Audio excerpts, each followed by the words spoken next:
The following content is explicit. Listener discretion is advised.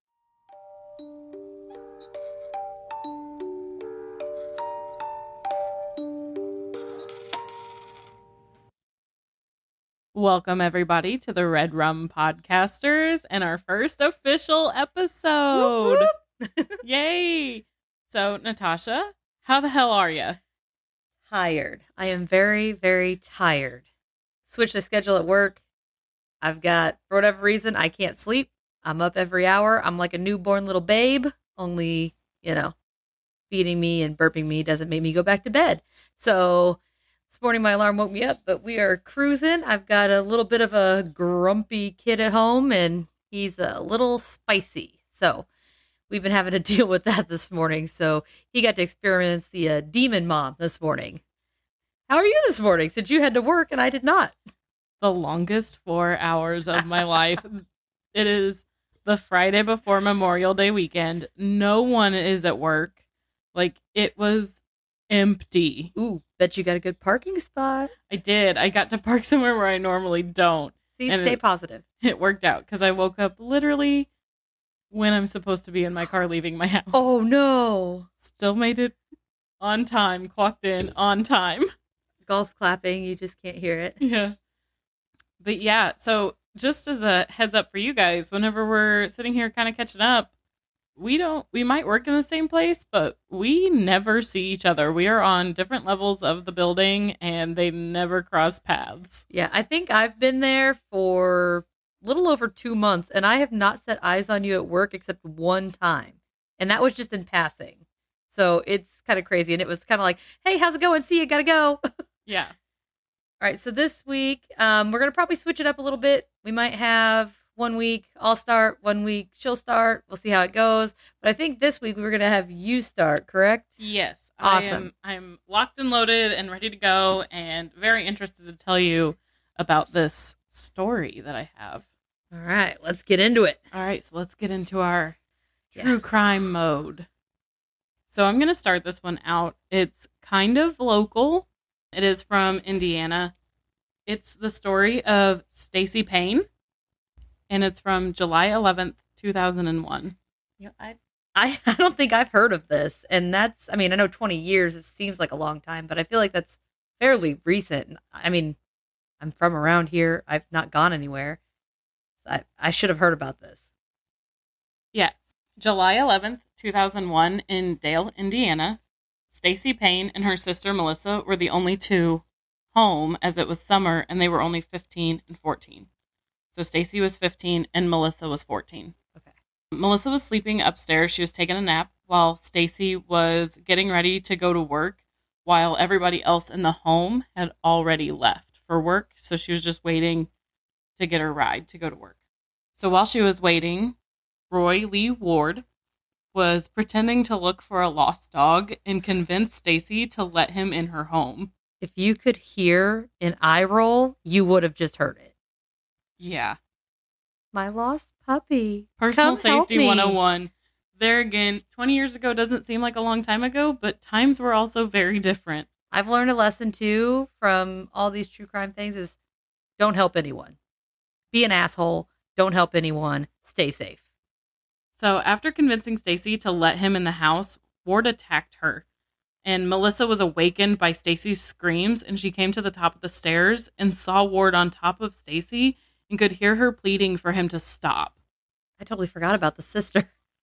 So while Stacy was pleading for him to stop, she could hear Ward say, "You better be quiet." And Melissa quickly called 911, being the smart sister in this situation. Heck yeah. Melissa called 911. Officers quickly responded, and Ward was still on the scene, covered in blood, with a pocket knife in his hand when authorities arrived. Are you for real? For real. We'll talk about easy verdict. So, with Ward standing in the doorway, authorities drew their service weapons and ordered him to the ground. He complied, stating, "I didn't do anything." You didn't do anything. You literally got caught red-handed. So, Stacy was found nude from the waist down with a laceration to her abdomen that left her intestines exposed. Ooh. a laceration to her back that severed her spine, and a laceration across her neck that cut her trachea. Poor baby. So when they found Stacy, she was still conscious, although she couldn't speak. Oh my God, I can't believe that she was still kicking. Yeah, That's horrifying. with her trachea cut, she was not able to speak to them. She was then taken to a hospital where she later died. And after further examination, they found that Stacy suffered 18 blunt force injuries, including injuries found within her vagina.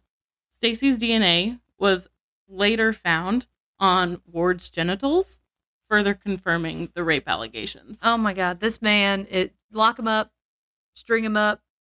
Let's bring back public hangings. So almost 6 whole years later, 6 years. Ward was finally sentenced to death, and he showed no emotion during the victim impact statements. What the hell took so long? I have no idea. Red tape? Is that like bureaucratic red tape or however that word's pronounced? Because I can't pronounce anything. When they were trying to decide whether he was going to get the death sentence or not, the jury only took 45 minutes to recommend death. Oh, I'd be like 45 seconds. Yeah. I also read that later on he tried to fight his death sentence, trying to say that it was unconstitutional. How is that unconstitutional? Excuse me, sir. I'm pretty sure what you did was unconstitutional. That poor thing was doing nothing but going to work. At 15, like she was just trying to like do her thing, make some money over the summer. Probably saving up to like buy a car. Something. I mean, what else? I worked at 15 to buy a car. But I don't know what else I would have spent my money on, but I really feel for her sister, having to see her older sister go through that. Oh my God. And knowing that you're helpless in the situation if you don't want to be a victim as well. When did the sister see her? Did she see her post guts on the floor? Or was it just when the whole thing was starting and they were just kind of like wrestling around? I mean, because that was got to be traumatic. I couldn't find anything saying that she had seen Stacy after the attack. But she also had to get out of the house at some point in time. So I don't know if she was How'd she get out of the house? Did she crawl through a window? Well, I mean, I'm assuming she like hid. I didn't know she would have like jumped a window or something. So in my research, it never said where her sister went after calling 911. But she did have to eventually get out of the house. So that is bananas. And the fact that it's not talked about. Well, no, and I mean, it's so brutal and violent. And like when you were like, oh yeah, like, and I was like, oh, I haven't heard of it. It's probably not that bad, but I was wrong. Quite wrong. Yeah, very, very, very wrong. It was a very brutal attack, and poor Stacy had no idea that it was coming. So this dude that I don't even want to take the time of day to remember his damn name, I'm assuming it's only been 20 years and we like to put people, in prison for death and then we waste our tax dollars on them for 20, 30, 40 years till they die of old age. Is he still in prison? From my research, he is. For all those prisoners, if you ever hear this, shank his ass.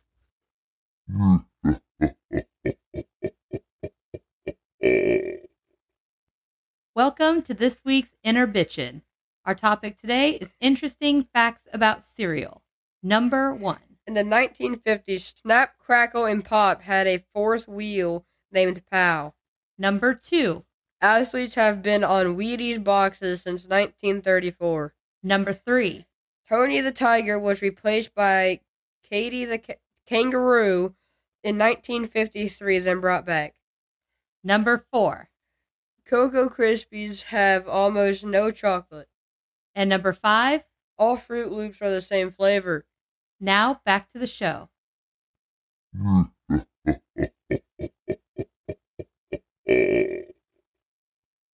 Thanks for listening to the Inner Bitchin'. Natasha, what kind of spooky, creepy story do you have for us today? Well, I'm not sure I'd say it's creepy or spooky, but I absolutely fucking love it. So let's just go ahead and get into it. In and around the mountain caves of the wooded hills of Frederick and Washington counties, Maryland, things have not always been as quiet as they've been known to be. Reportedly, a huge winged beast that can only be described as something residing in nightmares once terrified the locals. Found solely in folklore of German settlers since 1730s, the atrocious beast supposedly decided to make an in-person debut in the spring of 1909. This creature, my friends, is currently known as the Snallygaster. However, it was originally referred to as the Snellergeist, meaning quick spirit or quick ghost. It is said to appear as half reptile and half bird with a long, pointed, metallic beak lined with razor-sharp teeth. One witness claimed the beast was 20 foot or about 6 meters long and was sporting two massive wings, which I'm going to show you a picture and you'll understand why they had to be massive because this thing is huge. If that wasn't bad enough, it had long, hook-shaped, steel-like claws, a large horned head, and was occasionally described as having tentacles like an octopus. So ugly as fuck. Oh, it's bad. So the illustrations I found, the tentacles are either coming from the body or straight out of this thing's mouth, which when I've shown people pictures of it in the past, they made a reference that it looked like it was choking on 6 dicks, which I about died. One instance described an eye in the center of its forehead, Cyclops style. And let me tell you, it is a face only a mother could love. Charles Martin and Edward Leiter were two witnesses that claimed to have set eyes on the creature from about 25 feet or 7.6 meters away and confirmed the description from the previous week's sightings. On the few occasions, it was reported to have emitted a sound compared to a loud train whistle, which I would not personally want to hear coming at me. Especially from like 25 feet away. No, thank you. I mean, imagine this thing. It's got one eye. It's got tentacles coming out of its you-know-where. I don't know. It's got these huge wings. It's got horns on its head. It's got steel claws, sharp teeth, giant beak, and it screeches at you like a wielding train. Like, fuck that noise. I don't want anything to do with that. I wouldn't have even stayed long enough for me to even really see it. Like, I would have been out of there so fucking fast. I probably would have shat my pants, to be honest. Shat my pants and passed out. But anyway, so allegedly, the Snallygaster's MO was to swoop down in silence, stealing farm animals and small children from the unsuspecting town folk and suck the blood from their defenseless bodies. Which... hide your kids, hide your wife. Hide your farm animals and your chickens. All right. In an attempt to divert the Snallygaster away from the tempting blood sacks of the town, 7 pointed stars were painted on the local barns, and supposedly, if you go up there, you can still see some of them painted on the barns. Isn't that like a swinger's omen? I thought that was like pineapple lamps or something. I'm not into the swinger game right now, so not sure what to look for. But let us know if you know, so we can get it sorted out. I know now it's the upside down pineapple. So anyway, Okay. Let's get the swingers part out. Oh, that's half the fun. We'll leave it in there to a certain point. But don't fret, this creature has an enemy other than its own looks. This enemy is called, well, it's either pronounced Dwayo, something to the, I'm sorry, horrible with pronunciations. Either way, it's a biped, and it resembles a wolf, but stands like a human, which he might actually star in his own episode later in the future because he sounds pretty freaking wicked. Back to our Snallygaster. In February of 1909, the bloodthirsty beast is said to have snatched up a man, sank its teeth into his jugular, and exsanguinated him before ditching his ass on his hillside. So yeah, swooped him up, sucked him dry, dropped him like a hot potato. Sounds like some girls I know. Was it me? Another sighting was in New Jersey, although they had only found a few footprints in the snow. I'm not necessarily sure if I would consider that a sighting or how they knew it was its footprints, but that's what was reported. And then the poor thing was shot at when some unsuspected people laid eyes on it at Lover's Leap, which, you know, nothing to do in America except point and shoot, because we don't know what it is, so why not? I think I'm a little more concerned that you said poor thing.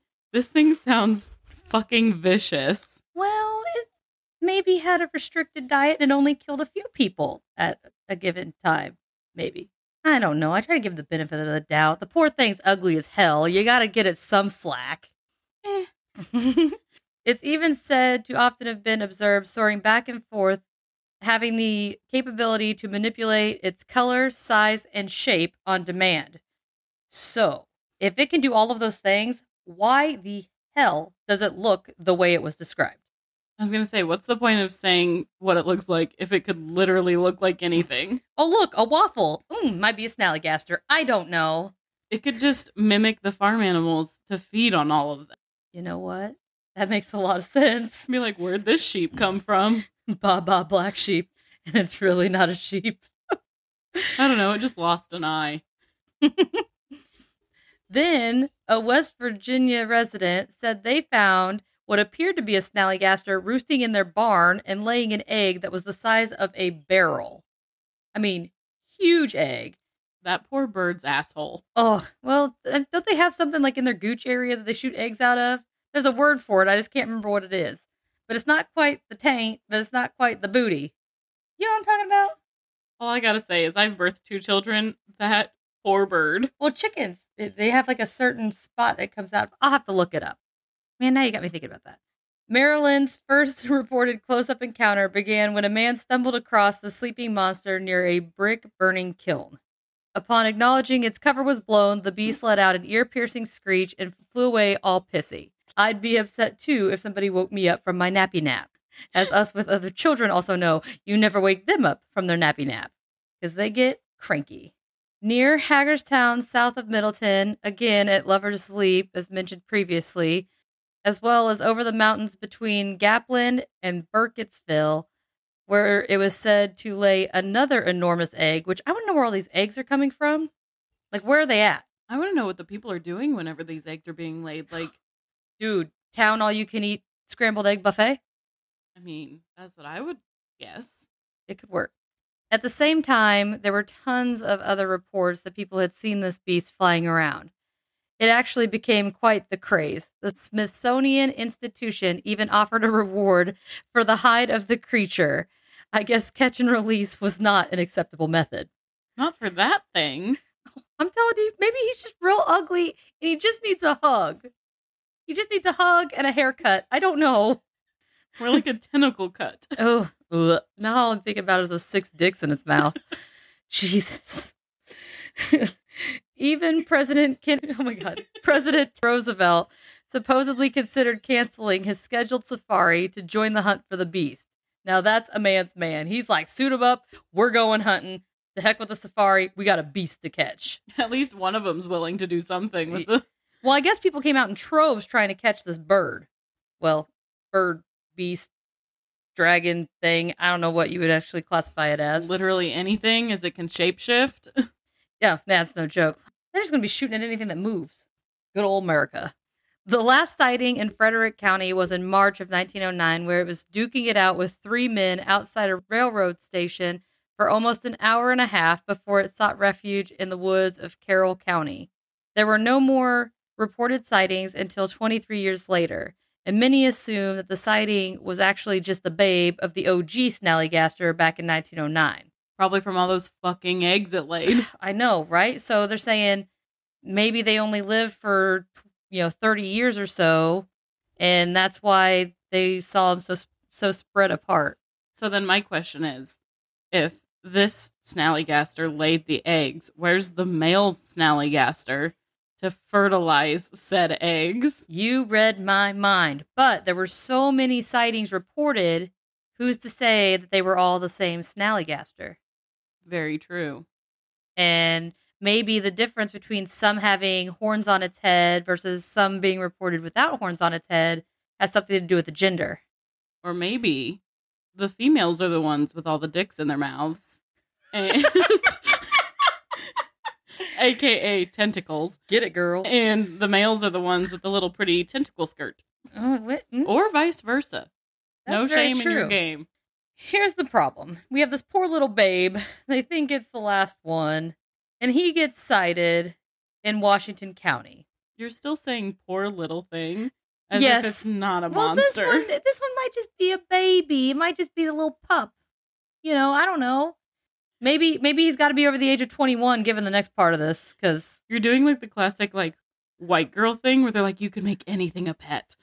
Well, I'd want it as a pet. You kidding me? I could be like, hey, that asshole over there did me wrong. Scoop him up, suck him dry, dump him on a hillside. I'm done. I think you just wrote a rap.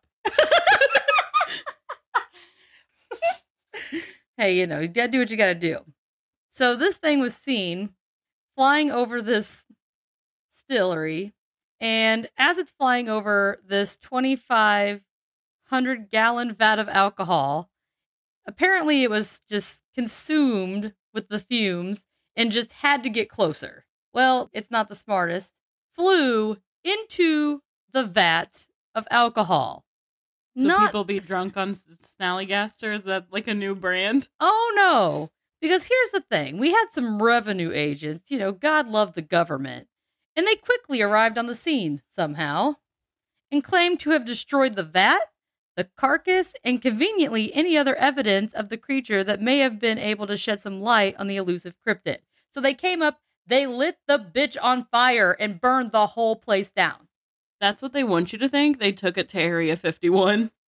You know what? That is a good point. I wonder how far. Well, how far is it? That's a long trip, isn't it? They've been breeding them all along. Oh, that would be pretty sweet. But yeah, so now, thanks to some government employees, supposedly, we'll never have the physical evidence we need to get any information on this haggard-ass looking animal. It is lost to time, and there's nothing we can do to get anything about it, because the last one went up in flames because it wanted to get drunk. That's insane. Oh, and I did want to show you real fast. Here are some pictures of the Snallygaster, which, by the way, I will be posting on social media so you can check them out. That thing is ugly as hell. It is pretty bad. But see, he just looks like he just needs some help, He's doesn't look, I mean, this one over here kind of looks mean, but this one looks like he's just kind of derp and he needs little assistance. The tentacles don't look like they're coming out of his mouth. They look like they're just like hanging off his head like hair. Yeah, like some of them are really weird. And this one, it's got him kind of like coming out his back. But yeah, you'll be able to check out these pictures on the social media. So you guys can give your opinions. I think his wings need to be bigger. Yeah.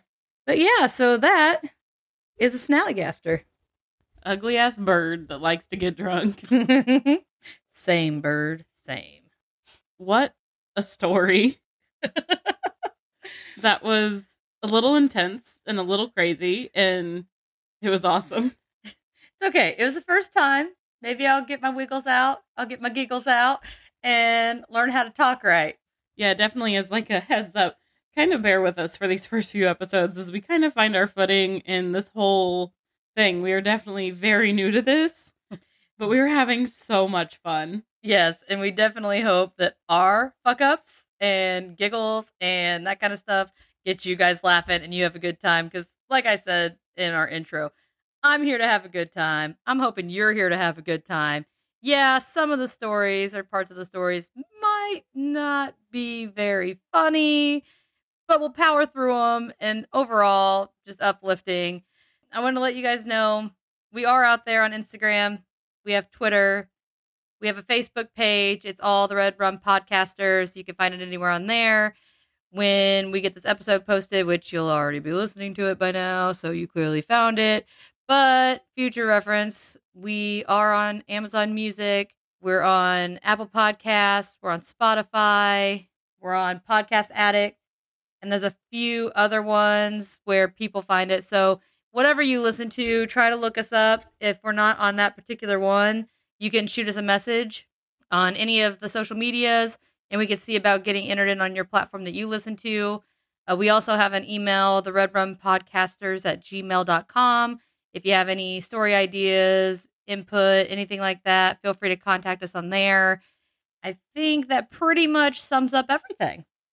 I just want to say thank you to everybody that has already listened to our intro and that is being super supportive of what we were doing. Many thanks, many thanks. And I'm excited to see where this goes. Yeah.